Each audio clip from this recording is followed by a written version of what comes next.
Huntmaster of the Fells, 3 Olivia Voldaren, 4 Thragtusk as his creatures.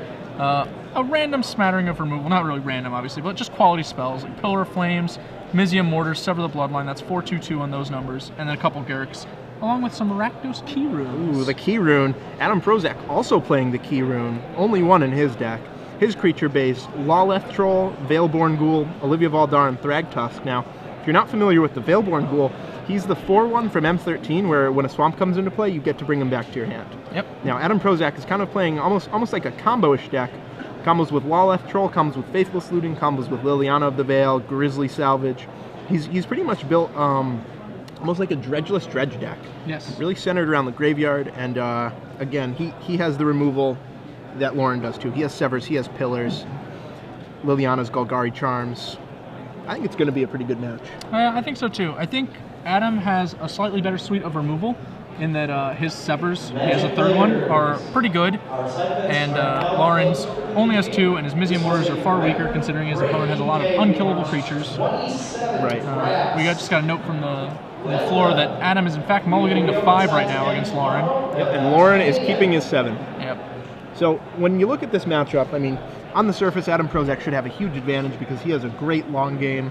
He has the Lilianas, he has the Grizzlies, and the Lootings. But at the same time, Lauren Nolen has a lot of beefy creatures. Yeah, he has an additional Olivia on Adam, which is a pretty big deal, as both players have quickly discovered that most of the field did not come prepared to beat Olivia Voldaren. No. They all wish they were just playing more of her. Every time Olivia hits the battlefield, it's just she takes over. She does. An interesting note about Olivia is that as Legends go, it's not so bad to run a bunch of her because if she lives, they're probably dead and you don't really need the extra cards. Yeah, exactly. And if they kill her, you have another one. So here we go. Adam Prosak won the roll. Or no, Lauren Nolen won the roll. I'm not sure, actually. I think Adam may have led the Evolving Wilds. Oh, okay. That would make sense. Yeah. Using EOT. So it looks like Adam's on the play with his Mold of 5, not really where he wants to be. Amusingly, this matchup actually seems like one where I could see considering choosing to be on the draw. It's very attrition-y. So yeah, you're really just trying to survive and make your land drops. Adam misses his 2nd land drop. Wow, and Lauren Nolen's hand looks coming out strong with a Farseek. We're attacking. That gets blood crit. Yeah. Lauren's deck uses Farseek to fix its mana, and it uses it very well. In the deck text I did with Lauren and Adam, we discussed how these shocklands have really changed how you can afford to build your decks now. Oh, especially the Farseek. It seems like people's mana, though, this weekend still not the greatest. Sure. It's going to take a while, plus the pros to just, teach us how to do it. Exactly. Garruk Relentless against Forest is a pretty good position. Yeah, Lauren Nolen gotta like his position. Adam Prosak, is that a land? No, it just says go again. Wow, next turn he gets to discard, though. Maybe he can discard a flashback spell. Maybe. Really get some value there out of the discard phase. Be still, my beating heart. Yeah.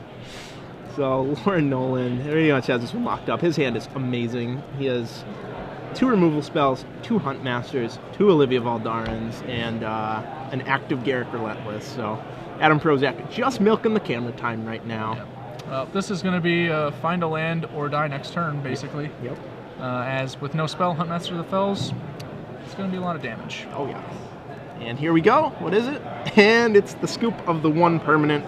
Lauren Nolen outplaying Adam Prosak there. Yep. Real fierce. He earned it. He earned that one. 1 permanent is a lot easier to scoop. That's true. It goes way faster. Hard to make mistakes when you only have 1 forest. So Adam, I'm not sure if he'll think to draw, but if anyone would, it's him.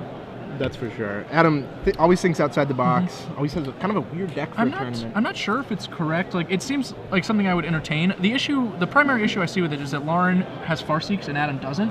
So Lauren can already get a little ahead on tempo, and if he's on the play and has a Farseek, he can get even farther ahead. Yeah, that's true too. I mean, while Adam is, I hate the word, but I'm going to say it, while he's dirtling around with Grizzly Salvages and stuff like that, Lauren can be casting 4 power of creatures, so we'll see what he chooses to do. I bet he'll choose to play. I think that's the conventional choice, and I think it's safe to go with convention, generally speaking. So Adam Prosak, if you were watching the deck tech earlier, you saw his sideboard, but if not, I'll run it down for you. He has a lot of 2-ofs. He has 2 Mutilates, 2 Duresses, Slaughter Games, Curse of Death's Hold, Deathrite Shaman, Huntmaster of the Fells, and the rest is just 1-ofs. Olivia Voldaren, Golgari Charm, Rakdos' Return. So he'll definitely side in the Return. He'll, let's see, Duress. I can see him bringing in the duress, but it wouldn't be that great. Probably will leave that one in the board. Certainly he'll bring in Deathrite Shaman. He'll bring in his last Olivia. Might bring in the Huntmaster. But really just sort of, I don't know, he doesn't have that much to take out, actually. No. Yeah, it's going to be tough. In this matchup, his Pillar of Flames are live if his opponent's keeping in, like, Stranglergeist, I guess to some extent Huntmaster of the Fells, although even that's a little loose. His Golgari Charms are among the worst cards, I suppose. The Regenerate effect is really not that useful, considering all Lauren has that, well, he needs to regenerate through is basically Mizium Mortars, and I suppose Pillar of Flame, but I don't think...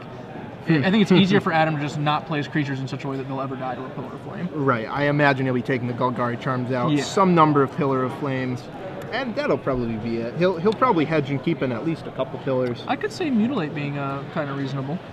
I don't think I would want both. I might just want one, though. It's a nice answer to Wolfware Avenger. You can occasionally kill an Olivia or a Huntmaster, or maybe both, you know? Right, and it also triggers off Blood Crypt and Overgrown Tomb, you have to remember, too. So really, Mutilate went from an unplayable card for many, many years to pretty decent now that the Shocklands are back. Now, as far as Lauren Nolen goes, he has in his sideboard Cremates, Liliana of the Veils, Appetite for Brains, Golgari Charms, Knights of Infamy, and some one-ofs too, an Underworld Connections, Mizium Mortars, Rakdos' Return. So both these players are going to sideboard pretty similarly. Board in the cards that are a little bigger, can go a little later in the game, you know, that aren't only good the first few turns. So definitely won't see the Knights or the Charms. We might see the Appetite for Brains, although it doesn't have that many great targets. Adam can still get value off almost anything that gets Appetited, except for the Thrag Tusk and the Olivia. But those cards might be so important that he has to have them. Now, we'll definitely see Cremate. Cremate will be an all-star. Liliana of the Veil is great for fighting against Adam's Lilianas, but at the same time, discarding is not really what he wants to be doing, because Adam can just make so much better use of that +1. Sure. So I imagine we'll see Cremates, Appetites, Underworld Connections, Rakdos' Return. Probably not the Lilianas. You know, I actually think I probably would bring in the Lilianas, mostly because just an Edict is pretty reasonable against Adam's deck, actually. Lotleth Troll and Olivia are both cards that are pretty easy to just catch on their own. And if you have a Liliana in play, you keep Adam from getting his own in play and engineering you with it. That's true, too. So just playing it as like a Tribute to Hunger / Oblivion Ring is not that bad. Yeah, that's true, too. Lauren, though, has kind of the same problem as Adam. He doesn't have a lot of cards to take out. Yeah. Deadweight's Pillars are pretty easy, although even Pillar can RFG the Lotleth Troll, it can RFG the Veilborn Ghoul, which can be important, although I feel like it's going to go into play. Yeah, I feel like Adam can pretty easily hold his Lotleth Troll until such a time as it can evade Pillar successfully. Right. And in the case of Veilborn Ghoul, Adam can definitely just wait until he's way ahead before he starts trying to grind Lauren out. And at that point, even tossing a couple Pillars is not going to do it. One of the strengths of Liliana is that it makes trying to hold cards to solve a future problem pretty much impossible, because you just have to discard the top card of your deck every turn while you hold on to the card that's not even good yet. That's true, too. And, Lauren, he knows he's not playing against some random person in round 1 of this tournament. He's playing against Adam Prosak. And, Adam is not just going to run his Veilborn Ghoul out there to get Pillars. So you're probably right about that. Probably take out the Pillars. He may go ahead and pitch it to get cremated, though. Ooh, yeah. That'll work. That'll do the trick nicely, as they say. Cards that usually not see that much playing constructed. Cremate, Veilborn Ghoul. What we played here. From the floor, we hear that Brad Nelson just took game 1 against Justin Haas, playing for top 8. Well, playing to play for top 8, I should say. Turn 2 Deathrite Shaman for Adam Prosak. That guy's going to do a lot of work, although it looks like Lauren has a Mizium Mortars in hand. Yeah, he does have a Mizium Mortars. I'm not sure if he wants to burn it here, though. He may be more interested in saving that for a future Olivia. Yeah, I think so. I don't think Adam Prosak gaining 4 life and dealing him 2 will really be that big of a deal in this matchup. But I just want the card advantage. The only real risks are it can just kill that Stranglergeist if the Stranglergeist should die to combat, and also an Evolving Wilds could wind up doing some shenanigans. Yep. So Liliana from Adam Prosak, and he'll immediately discard 1. And there's that Veilborn Ghoul. Yep. Man, the synergy, the power. I think my favorite tweet on the weekend, I don't know who it was from, but it said, Veilborn Ghoul is doing God's work. I saw that one. I did see that one. Probably MVP tweet so far. So Deathrite Shaman pecks in for 1, 19 to 18. we'll see what Lauren has for turn 3. Doesn't look like a heck of a lot. No, does not. I imagine he's just going to pass here. He can cremate and look for another Stranglegeist, but I would have done that before combat probably. Yeah, that doesn't seem great. I think he wants to save the cremate for something a little more important than a Veilborn Ghoul. Probably something like, I don't know, Sever the Bloodline. He may think that that's more important in this matchup. Kind of does seem strange, though. It is a great time to use it. Yeah, well, considering we have a hand filled with 4-drops and no 5th land, right? I don't think I see a 5th land. Right. I don't think he has one. Yeah, so we don't even have a guarantee that we'll be able to access the cremate anytime soon. Yeah, I like a pre-combat cremate there. We'll see if his top card is Geist, though. I love it when it is. It makes me feel really smart. Right. But and Rakdos Kirun go. Rakdos Kirun, not a swamp. no. He is going to go ahead and... Coming in for Is one. he getting for one? He is. Interesting. Oh. Okay, Cremate. so end of turn cremate. Well, it was a Rootbound Crag. Not a Geist. And, you know, I feel like if we were going to make that cremate, though, shouldn't we have cremated probably first? maybe Lauren didn't want, or perhaps Lauren wanted Adam to play a different land, maybe trick him to play a different land, but that seems marginal. Yeah, I agree that you don't gain a lot of value there. It's not like Adam's going to, you know, not play the swamp if he was going to play the swamp anyway. He just doesn't have a land. Right. So there's the Olivia. And note that the Stranglegeist came at Liliana's turn to keep it from being able to kill Olivia should Adam have a removal spell alongside the activation of Deathrite Shaman. Yeah. And now Liliana just doing her best bottomless pit impersonation. Not doing much else this game. You know, something interesting there. No.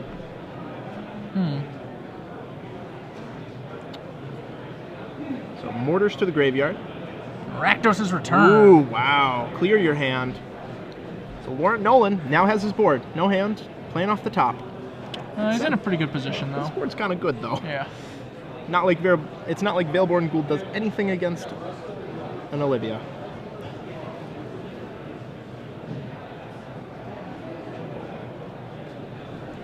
So kill the Shaman and come in.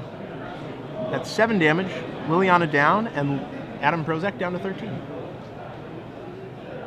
Now, Adam can seize it with a Sever, as I was Right about off to the say, top. right off the top. And now Adam still not ahead, but not as behind. Right. Certainly not actually behind, whereas before he was definitely actively in trouble.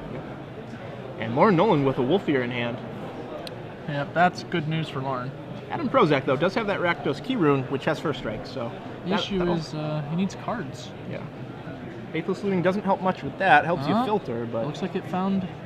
Nope. I thought that Grizzly Salvage was a land. It's not. There's the land. That's Okay. a swamp. Yep. Well, now we're... I guess that's in business. Yeah. As business goes. Yeah. As much business as Adam Prosak can muster, I don't know how he got so many wins with these Veilborn Ghouls. So there's the Wolfear. He'll have to hold both those creatures back, though. Will he? I think you can jam here, okay, right? He could crash in, deal 3 damage. You crash in, you deal 3 damage, and upgrade your Stranglegeist, or, you know, lose nothing. That's true, So, I think the attack's fine. Yep, upgrade. Down to 8 goes Adam Prosak. And Lauren has a land. Lauren is 1 land away from being able to flashback that Sever he was forced to discard. Yeah. It's really not what Adam wants to see happen. Sever's not especially potent, but when you're both top decking, just getting an extra spell, basically, huge deal. Any spell. And that's why Adam loves his game going long, because he has all these flashback cards, Faithless Lootings and Severs, whereas Lauren only has the Severs. And yep, it will get flashback. He's hoping to hit a red source to activate the key rune. We'll see if he hits it. Yep, there it is. That'll save him 1 life. Definitely relevant. Oh, wow. Might save him a little more. That's interesting. Yeah, so now it's... The other option there was to hold the key rune and try to go Liliana with key rune up to protect next turn. But look, that would not have paid. Wow. So Adam Prosak on 1 life here. Yep. Lauren Nolen does not care about that Liliana. He says, discard all you want. Oh man, and Adam Prosak again with the rip here. Magic's a really hard game. It is. It is. Sometimes you just have to draw the tough. perfect card or you're dead. And land is the perfect card Wow. for Lauren Nolen. He's going to exile that Olivia. What a game. Just Wow. Rip after rip after rip. Yep. Lauren Nolen, though, with the last word. Each player is certainly highly amused over Yeah. the skill-intensive play of the last 4 turns. Card off the top, card off the top, card off the top. So Adam Prosak knocked out of top 8 contention. Lauren Nolen stays in, although he will certainly have to play last round. His breakers are the worst. 51%, second from the bottom out of 22? 22? Or sorry, 21.